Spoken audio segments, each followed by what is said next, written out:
जी बहुत शुक्रिया अनीस भाई। एक बहुत ही पुरानी गज़ल है, आपके सामने पेश कर देती हूँ। आज हमारा मतरन्नुम मुशायरा भी चल रहा है, बड़ा खूबसूरत माशाल्लाह से। उसमें सब लोग तरन्नुम से कलाम पेश कर रहे हैं और बड़ा अच्छा सा मुशायरा वो चल रहा है। तो आज मैंने भी वहाँ थोड़ी सी कोशिश की सबको खुश करने के लिए, कभी करती नहीं हूँ, मोहसिन भाई की ख्वाहिश थी मोहसिन भाई की ख्वाहिश थी तो मैंने थोड़ा सा कह दिया। तो ये क्योंकि नहीं, मैं तरन्नुम तो पढ़ती नहीं हूँ, ये मेरी मुतरन्नम मुशायरे में से बहुत जल्दी आ गई हैं जो हमें कुछ अंदाजा हो गया कि तो दूसरा मुशायरा मुतरन्नम था क्या? जी जी जी जी मुतरन्नुम था। जो लोग मुतरन्नुम शौरा हैं लिखवा दीजिएगा नाम, अभी हम रखेंगे। तो ये कि वो शब भर आधा इधर आधा उधर। आप मुझसे फरमाइश करते हैं, मैं मुझे कलाम वो निकाला हुआ नहीं होता। बहुत बहुत शुक्रिया। मुझे लिख दीजिएगा, एक मिसरा लिख दीजिएगा, मैं फिर निकाल लूँगी वो गज़ल अगले प्रोग्राम में इंशाल्लाह। ये बहुत पुरानी 25 साल पुरानी किताब है मेरे। इकबाल ने ये अपने हाथों से ही लिखी है, इसकी किताबत इकबाल ने ही की थी। 25 साल पुरानी किताब है, इसी की गज़ल सुना देती हूँ आपको। तंग क्यों करते हैं ये मिलने मिलाने वाले, तंग क्यों करते हैं ये मिलने मिलाने वाले, मुझको समझाते ही रहते हैं ये आने वाले। नाम नाम चंगेज़ो हलाकू का अबस है बदनाम, नाम चंगेज़ो हलाकू का अबस है बदनाम, पैदा हर दौर में होते हैं सताने वाले। नाम चंगेज़ो जी थोड़ा शोर आ रहा है। अपने माइक ग्रुप कर लें ताकि सुकून के साथ प्रोग्राम को आगे बढ़ाया जा सके। जितने भी अहबाब हैं अपना माइक कर लें और साहब आप माइक बंद कर दीजिए, ये माइक बंद करने जी जी। तंग क्यों करते हैं ये मिलने मिलाने वाले, मुझको समझाते ही रहते हैं ये आने वाले। नाम चंगेज़ो हलाकू का अबस है बदनाम, पैदा हर दौर में होते हैं सताने वाले। नाम चंगेज़ो हलाकू का अबस है बदनाम, पैदा हर दौर में होते हैं सताने वाले। जल गया जो भी असासा था हमारे घर का, आग भड़काते ही रहे आग बुझाने वाले, आग भड़काते ही रहे आग बुझाने वाले।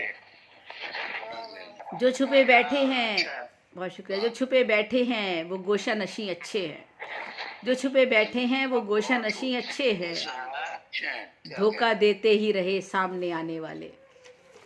बहुत शुक्रिया। बहुत शुक्रिया। महफिले रक्स वही, हुस्न वही, इश्क वही, महफिले रक्स वही, हुस्न वही, इश्क वही, हो जमालों की वही धुन वही गाने वाले।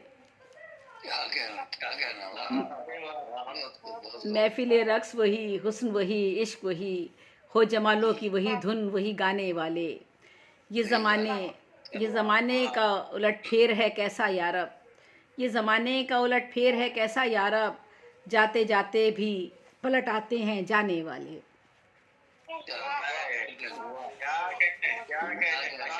बहुत शुक्रिया। अब किसी गैर से रिश्ता न ताल्लुक़ न कलाम, अब किसी गैर से रिश्ता न ताल्लुक़ न कलाम, तू मेरे दिल में समाया है रुलाने वाले। कोई साथी तो हुआ, बहुत शुक्रिया, कोई साथी तो हुआ कोई तो हमराज बना, कोई साथी तो हुआ कोई तो हमराज बना, हमसे अच्छे रहे ये दिल के लगाने वाले। कोई साथी तो हुआ कोई तो हमराज बना, हमसे अच्छे रहे ये दिल के लगाने वाले। बहुत शुक्रिया। तेरी रंगत की तरह या तेरे चेहरे की तरह, तेरी रंगत की तरह या तेरे चेहरे की तरह, चांद सूरज भी नहीं मुझको लुभाने वाले। और आखिरी शेर है, एक निगाहे गलत अंदाज सही देख तो ले, हम मुसाफिर हैं कहीं दूर के जाने वाले। एक निगाहे गलत अंदाज सही देख तो ले, हम मुसाफिर हैं कहीं दूर के जाने वाले। महफिले रक्स वही, हुस्न वही, इश्क वही, हो जमालों की वही धुन वही गाने वाले।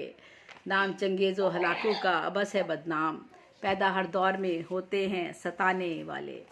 और अगर कहें तो कोई नज़्म सुना देती हूँ, अगर शौरा ज़्यादा नहीं है तो।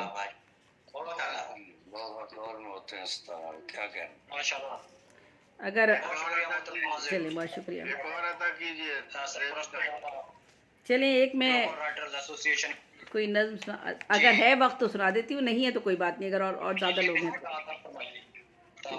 आपके लिए वक्त है, सुनाइए। नहीं नहीं, मेरे लिए वक्त की बात नहीं है, अगर बाकी लोग ज़्यादा हैं तो मैं एक नज़्म सुना देती हूँ। ये नए सेक्रेटरी का इस्तकबाल, चूँकि सरकारी जॉब में रही हूँ, उन मुलाजमत में उसी हवाले से है। आज फिर नए सेक्रेटरी ने चार्ज संभाला है, आज फिर पूरे दफ्तर का राउंड होने वाला है। मेरी 20 साल सर्विस में ये 10वें सेक्रेटरी हैं जो इसी तरह एकदम अचानक कमरे में मेरे आए हैं। मुस्करा के खुशामदीद मैंने कहा, फिर तारुफ़ी कलमात का हुआ तबादला। बीबी, आप काम क्या करती हैं और क्या मुतमईन है अपने काम से? सेक्रेटरी ने हस्बे रवायत वही सवाल दोहराया जो पिछले 20 बरसों में मैं सुनती रही। मैंने भी रस्मन जी कहकर बात ख़त्म कर दी। मैं जानती हूँ सेक्रेटरी, एडवाइज़र, मिनिस्टर बहुत मसरूफ़ होते हैं, उन्हें फुर्सत नहीं होती दिलों में झांकने की। अगर वो झांक भी लें किसी के दिल में तो कहाँ इजाज़त उन्हें सच जानने की। उनके एतराफ़ एक फ़ौज दर फ़ौज होती है अफसरों की जो उन्हें सच तक पहुँचने नहीं देती, जो सच हमारे लब कहने को तड़पते हैं और फिर हम कुछ कह भी दे तो कौन यकीन हमारी बातों का दिलाएगा उन्हें। हर शख्स है सच से घबराया हुआ, सच वो जहर है जो रगो पैर में उतर जाता है। कौन है जो अमृत छोड़ के सच को पी जाता है? यही सोच के आज फिर मैंने अपने सच को दफन कर लिया अपने अंदर। एक उम्र का जहर छुपाकर मन में अपने होठों पे हंसी को सजा लिया। गो के जी तो ये करता था कि बस बहुत हुआ झूठ का साथ देते हुए लम्हों का सफ़र। अब क्या रह गया है ज़िंदगी में, चंद एक बरस और हैं रिटायरमेंट में। फिर भला क्यों मैं घोटूं गला अपनी सच्चाइयों का, ज़माने की बेहिस्सी को क्यों ना कर दूं बेनकाब, अपने जैसे हज़ारों लोगों की बेबसी का क्यों ना ले लूं मैं हिसाब। सच को सच और हक को हक कहकर उंडेल दूं अपने अंदर का जहर। फिर ये सोच के चुपने लगाए पहरे मेरे लब पर। जाने कितने सेक्रेटरी आए हैं राउंड पर 20 सालों में, कर उन्हें मैं ना कुछ बता सकी तो क्या वो आंखों की ज़बां भी समझने से कासिर थे? क्या उन्हें इल्म न था अपने अतराफ़ के माहौल का? मैं जानती हूँ सब जानते थे वो भी, पर मेरी तरह वो भी अनजान रहे इन सुलगते सवालों से जो जन्म लेते हैं हमारे जहनों में। उन्हें भी अख्तियारात ने बांध लिया था ऐसे कि वो भी नज़रें पढ़कर खामोश रहा करते थे। ये ब्यूरोक्रेसी के हथकंडे, ये लाल फीते का निज़ाम, वो भी करप्ट लोगों से छुड़ा सकते थे इन छोटे लोगों की जान। वो भी मिटा सकते थे फाशी और उरियानी का ये निज़ाम। वो भी समझ सकते थे एक छोटे अफसर की कमाई के कई राज, चंद बरसों की नौकरी में कारों में सफ़र करने वाले मर्दों ख़वातीन अफसरों के राज। वो भी जान सकते थे अल-आज़म से डिफेंस तक का सफ़र किसने क्यों कर किया। अलगरज़ ये कोई इतना मुश्किल तो न था जिसको समझने में 20 बरस लग गए समाज को, और जिसने समझा भी तो क्या कर लिया आखिर। ब्यूरोक्रेसी के हथकंडों से बचना है मुहाल, जो भी इस खेल में उलझा उसका हिस्सा वही बनता गया। और जिसने भी इस दायरे से निकलने की जहद, और जिसने भी इस निज़ाम से चाही बगावत, वो मेरी ही तरह एक छोटी सी 20 बरस पुरानी टेबल कुर्सी पर अंदर ही धंसता गया। और एक रोज़ दिमाग की शरियान फटने से या फिर दौरा दिल से एक सरकारी अस्पताल में दम तोड़ गया। बहुत शुक्रिया।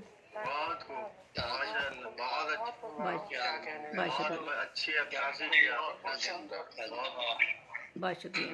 आपने क्या खूबसूरत अक्कासी की है एक ख़ास माहौल की, और बस हम भी जो है ना इससे मुतासर हो गए कि आपने कितने खूबसूरत अंदाज में हमें एक मंजर दिखाया, और हमने वो मंजर सिर्फ सुना ही नहीं बल्कि अपने यूँ महसूस हो रहा है जैसे अपने आंखों से देखा। बहुत शुक्रिया।